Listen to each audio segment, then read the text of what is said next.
everybody and their brother is putting out their shingle as a coach in some sort of product related way.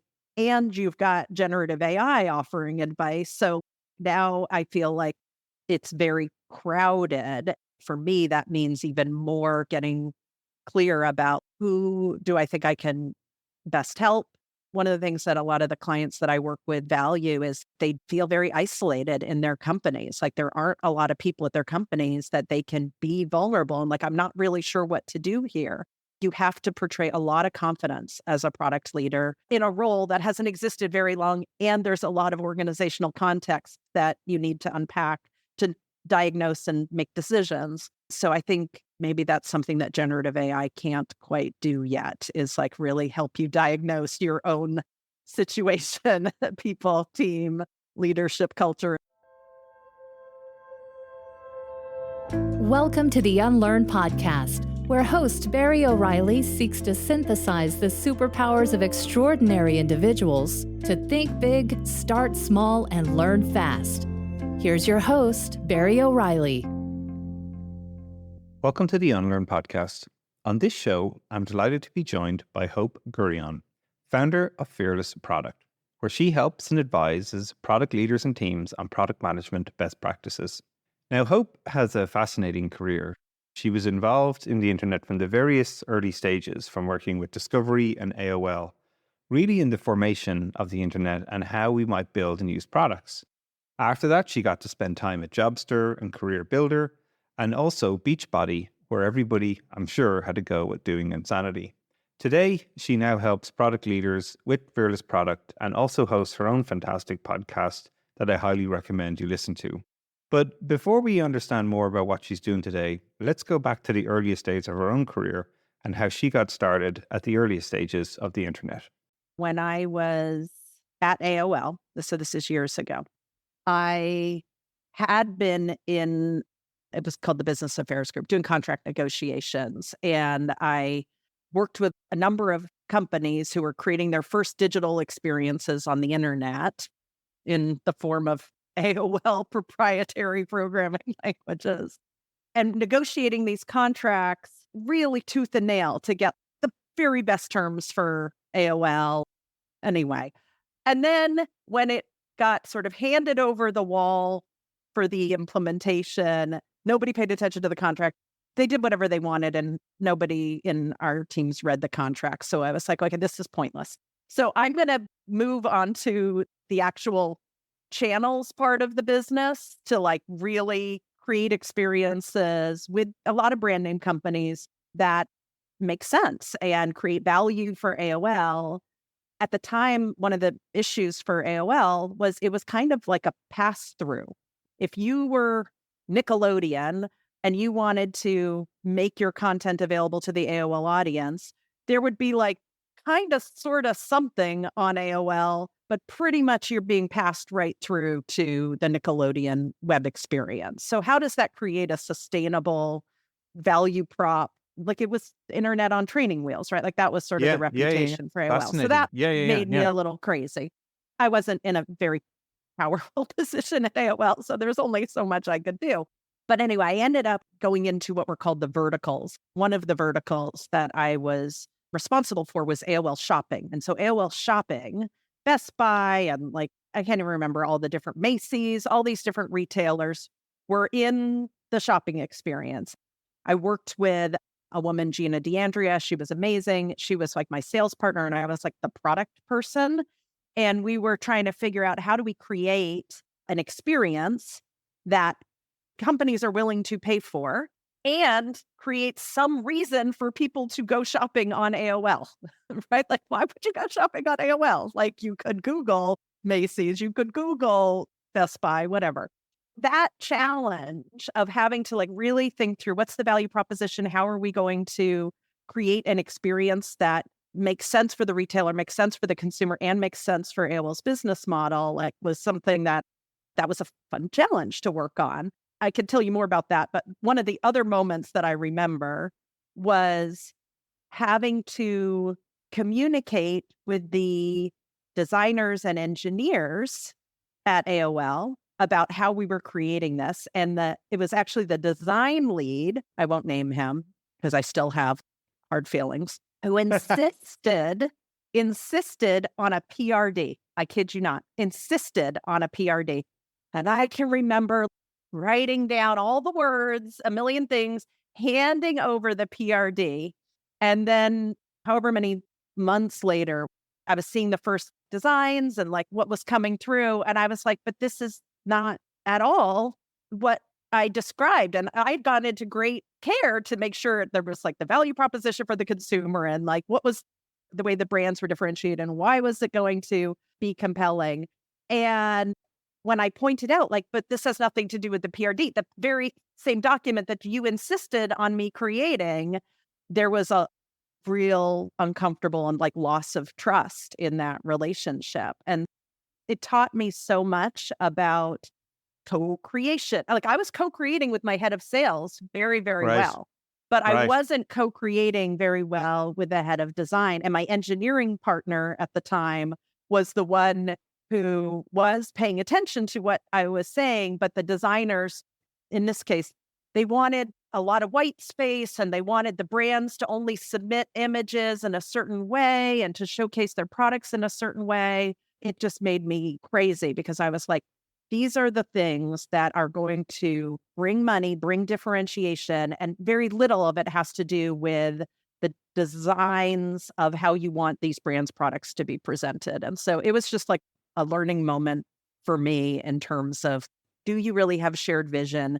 Does everybody on the team really understand the business context of what we're trying to do? Do we really know what the important constraints are for how we're making decisions? It was just a sort of early learning moment in my product portion of my career.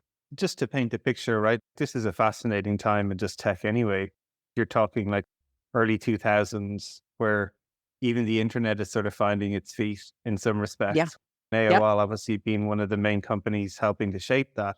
Those experiences to me are fascinating. My first chance to do that is I was in university. I could go to San Francisco and I got a job at citysearch.com in its earliest stages where people would pay $50 and we would go around and take photos of their cafe and then they would have barryscafe.citysearch.com and they were on the internet, you know, and it was like, yes, I could write HTML. So I was the highly proficient coder at that stage. Yes, So I knew how to write HTML bracket, whatever. For me, it was one of those moments that just got me excited about the potential. Yes, things were hard. It was difficult to do. The technology was still crap and in its infancy. But also, as you're describing, like even the methods to build great products were still very siloed in nature. You were focused on helping build out the brand, the sales, the value prop. And then I would pass to an engineering and design team that would magically go off for 18 months and come back with exactly what we, envisaged. They were the dynamics of the time, if you will. These patterns that maybe people are probably more familiar with today, there's still plenty of companies living in that world of siloed teams, lack of cross-functional groups, their disciplines working together.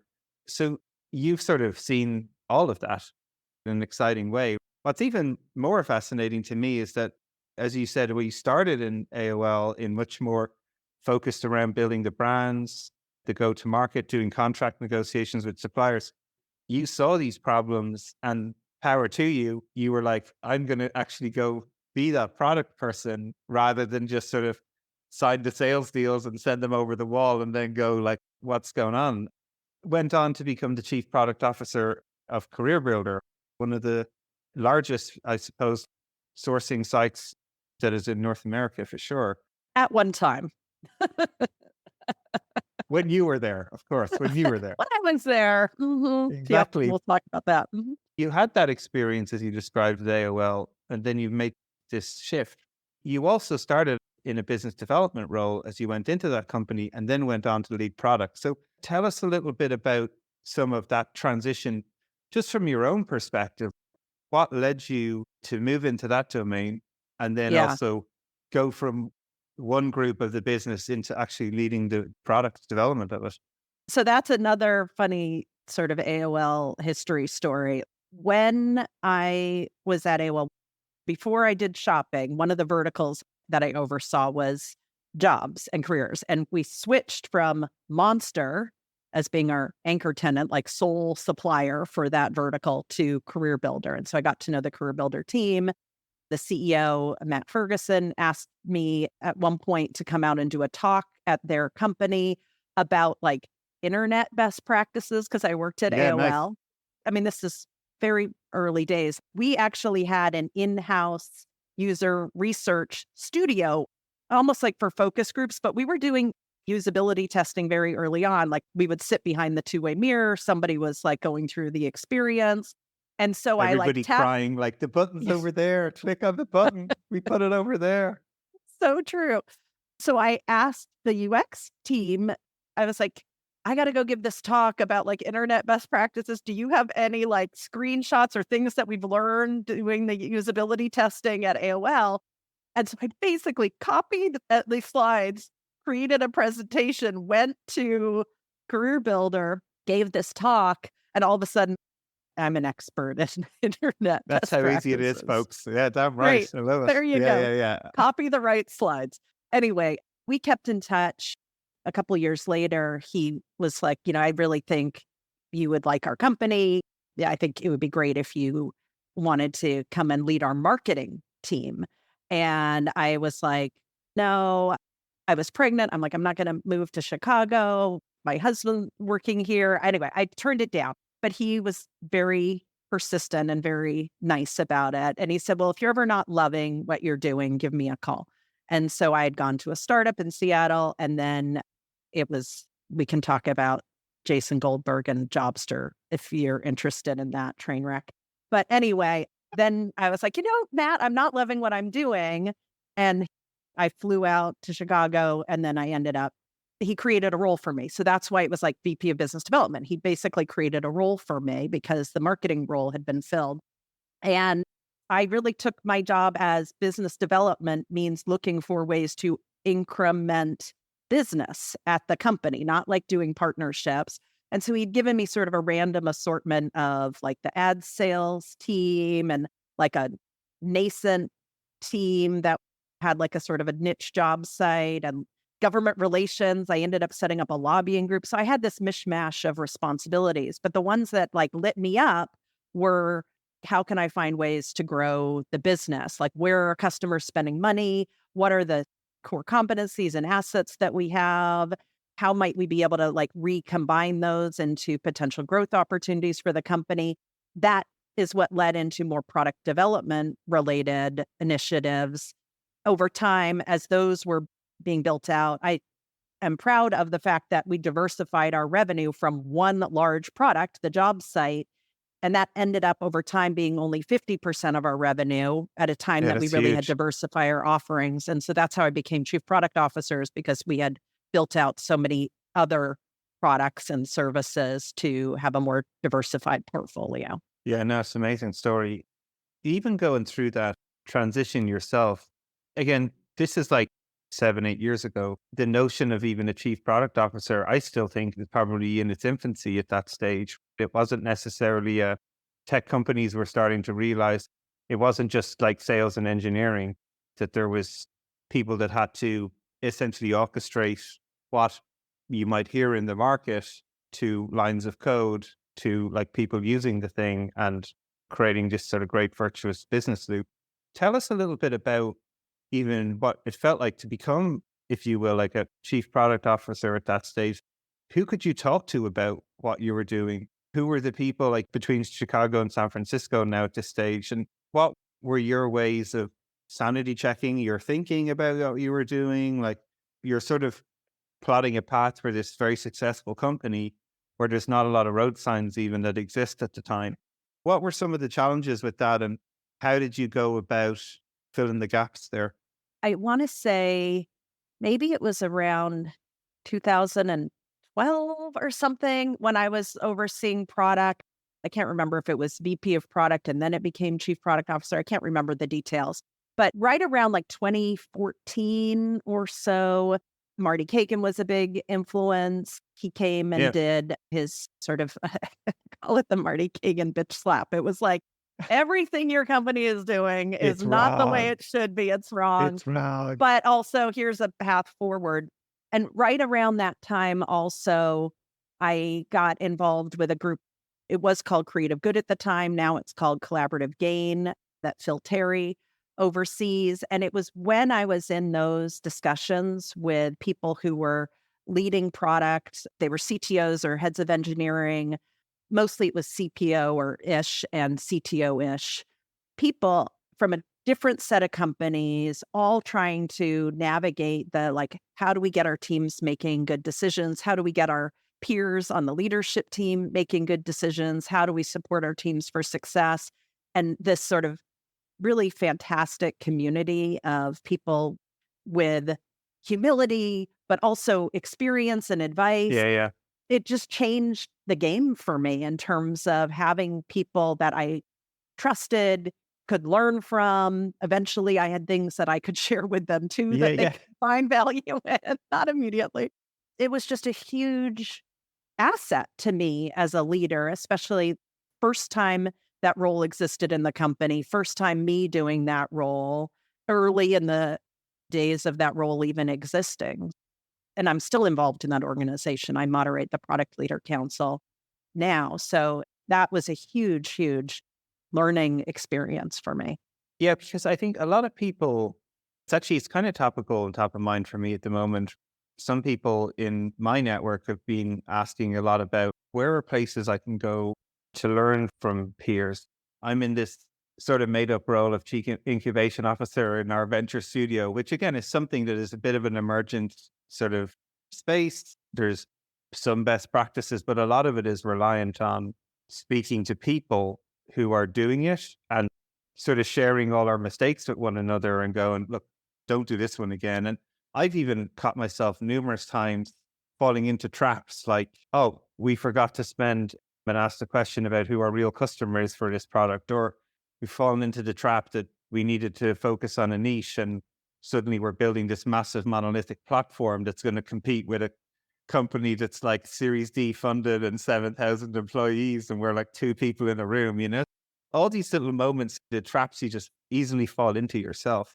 And sort of having people around you to pressure test your thinking, to share the stress and anxiety of doing the roles, like everything that sort of goes with it.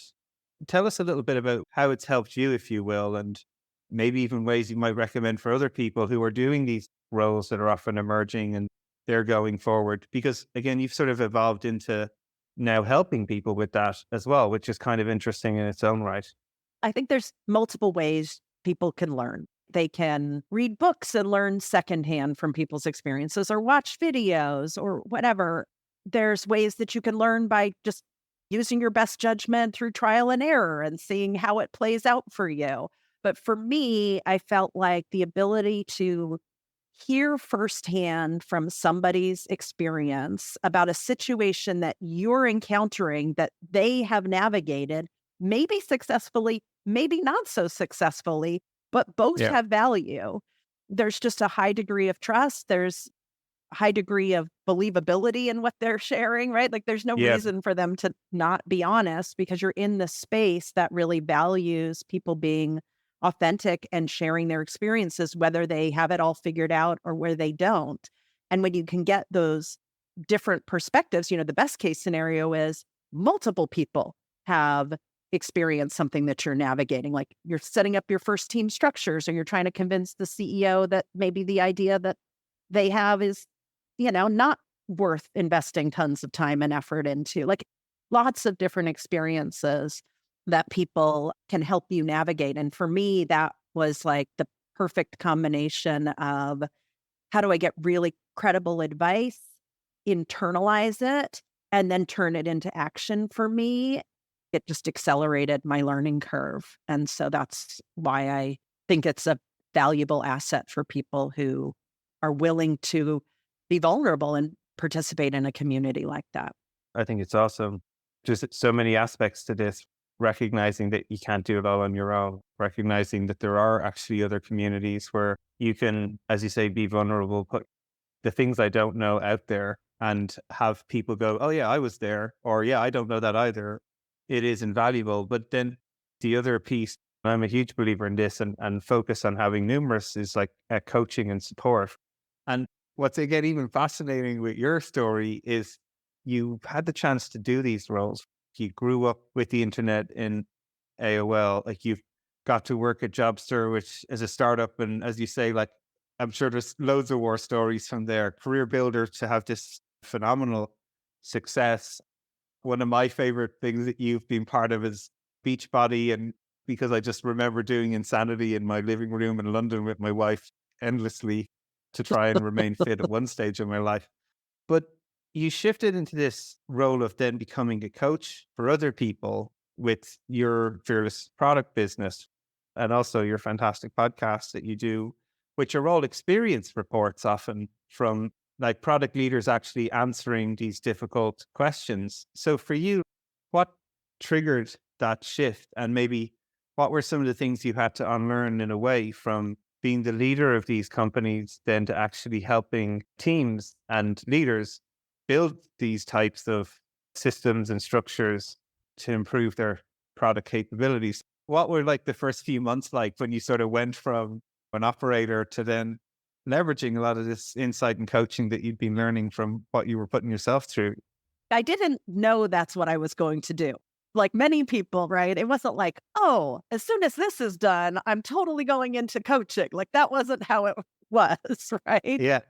For me, the path was when I was at CareerBuilder, one of the constraints that was real and put on me was, yes, you're leading products and doing business development, adding products, whatever. But one of the constraints that my CEO put on me was you're going to take people in the company who know our business well, know our customers well. We think they're good people worth investing in. And we're going to put them in your group and you're going to figure out what to do with them. Oh, great. So like I never got to, I mean, eventually I did, but for a while, if I needed to grow something, I wasn't like going out and hiring externally. I had to do a lot of training and development of people from sales backgrounds, marketing backgrounds, engineering backgrounds, finance backgrounds into product related roles. So I think while it was a bizarre constraint, that constraint ended when we started building out our UX function. That was the like, okay, let's train a salesperson to be a product designer.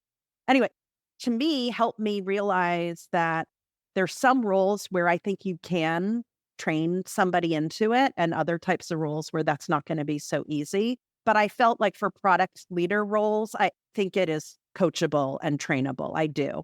Then after leaving Beachbody and deciding like, what do I want to go do? One of the things that I was asked to do by people who knew me was to do some like interim consulting or advising or whatever. So I got a taste for it and I was like, oh, maybe this is a thing that I could do.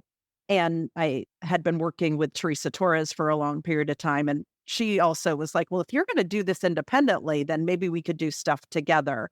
That's sort of how I ended up creating a coaching business. But knowing what types of skills I think are coachable and trainable, and knowing that was something that I got a lot of satisfaction doing, and I had seen a lot of different scenarios, is what gave me confidence that I could do this to a certain segment of people. You're doing a great job at it. There's no two ways about it. And it's great to see you sharing what you're learning and the people who work with you are learning like back with the community, right? That's always a special part of it. So for you, what was the thing that was most counterintuitive or sort of flipped on your head when you started to do coaching in that specific role, as opposed to like being responsible for like, obviously some sort of growth metrics for a business, right? With a CEO sort of knocking on the door going, how's Q4 looking? Or are we going to hit the numbers? Yeah. I have that. I answered to myself on that now, right? Like, I mean, can I still do this? My bar was when I was starting out, I was like, okay, so if I took a full-time job, I'd want to make sure the cash compensation was X because equity is always a wild card. So as long as my cash compensation covers this bar, then it's a viable way of earning a living. And do I like what I'm doing? Do I feel like I'm helping people? Do I have flexibility and autonomy, which is something I felt like I was lacking when I was so committed to, are we going to hit our numbers? Is everybody doing what they're supposed to be doing? It's draining after a while. No, it's a treadmill. No two ways about It's it. hard. Yeah. Product leaders, that like, you don't hear a lot about when things are going well. You're there to solve the problems. So that was my bar. And I was able to pass that bar through a little bit of luck and a little bit of timing and good relationships. And at the time, there weren't a lot of product leader coaches. I think the challenge now is that everybody and their brother is putting out their shingle as a coach in some sort of product related way. And you've got generative AI offering advice. So now I feel like it's very crowded. For me, that means even more getting clear about who do I think I can best help. One of the things that a lot of the clients that I work with value is they feel very isolated in their companies. Like there aren't a lot of people at their companies that they can be vulnerable. And like, I'm not really sure what to do here. You have to portray a lot of confidence as a product leader in a role that hasn't existed very long. And there's a lot of organizational context that you need to unpack to diagnose and make decisions. So I think maybe that's something that generative AI can't quite do yet, is like really help you diagnose your own situation, people, team, leadership, culture. That's where I feel like I still have some room to offer advice. Absolutely right. It's one of the best things about when you are a true product leader, you're practicing your methods on yourself, both how you design your business, but even like listening to you describe, this is the niche. This is the place where I can offer support that maybe nobody else can. You can hear the differentiation, even just the way you talk about it. So looking ahead then for you, what are some of the things you're most excited about? Sure, generative AI is going to come and take all our jobs. So hopefully we can all retire sooner, I would hope. That's the viewpoint I'm like, taking. when is generative AI going to empty my dishwasher? That's what I want to know. Exactly. Yeah, for you, like you're right in this stuff. You're doing great work in product discovery realm. You're helping a lot of people.